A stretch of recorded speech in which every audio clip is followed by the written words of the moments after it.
When God thought the world needed Mozart, he gave us Mozart. When God thought the world needed Beethoven, he gave us Beethoven. And then when God thought the world needed you, he gave us you.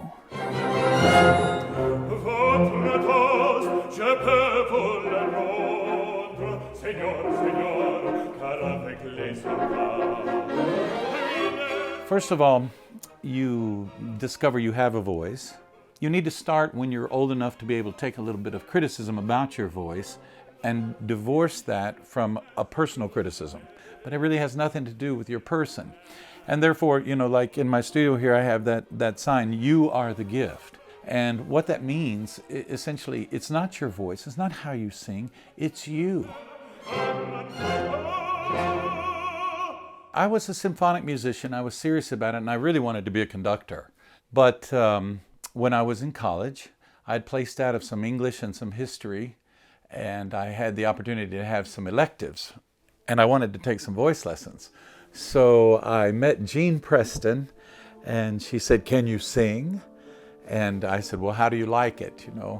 And I presented her two different ways of singing, and "You have to be a singer."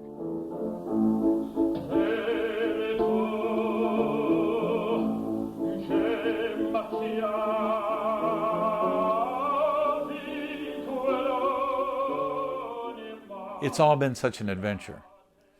It's all been a real dream come true. I had the opportunity to have an audition for the Metropolitan when a tenor on my agent's roster got sick.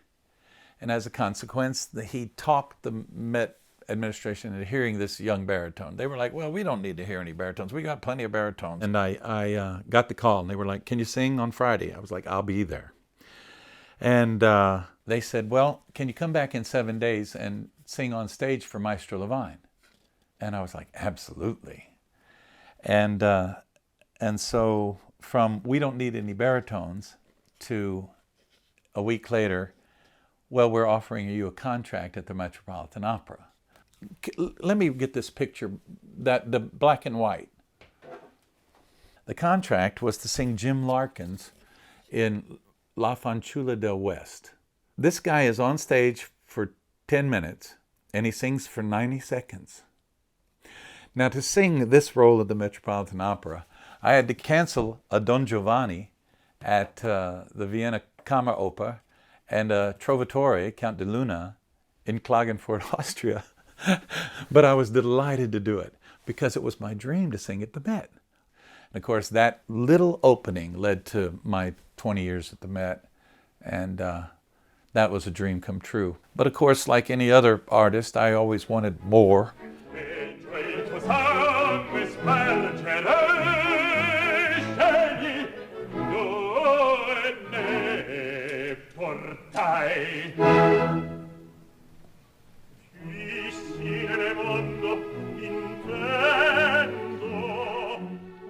What can I tell you? Some of the greatest experiences of my life were singing with Luciano Pavarotti, or working with Kiri Tikanawa or Morella Freni in Bohème in Chicago, or singing in Renee Fleming's debut, or with Placido so many times. We did the Cyrano, but he conducted me in Butterfly, being on tour with the Met, meeting and dining with Arthur Miller, singing the world premiere of Bill Bolcom's A View from the Bridge.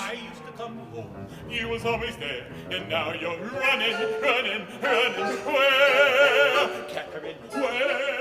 It sounds so delightful and so exciting, and it is, but then there's the dark side too, and that's the loneliness and the discipline. You're on the road away from your family, that's just hard. That solitude and that is such a difficult part of the job.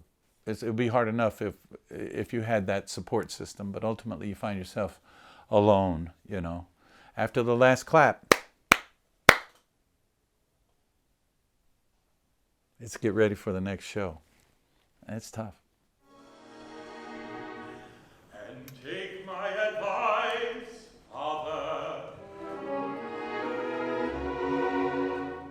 Have a bath yourself once in a while. in my old age, I fell in love, and I began. It just opened up a river of poetry for me. It's the most exciting, thrilling thing just to be able to just pour out of your soul and speak again. As a young singer, you want the opportunity to be heard. You know, you want to get up on the stage and say something. Well, I still feel like that. You know, I want people to hear this poetry. Remember, I'm the gift, right? You're the gift, I'm the gift. And it's like I'm determined to be heard. I will not go down quietly. Thank you, Dylan. His first paycheck, what does he buy? New snappy suit, big bright tie, long pointy shoes, big band records. The dance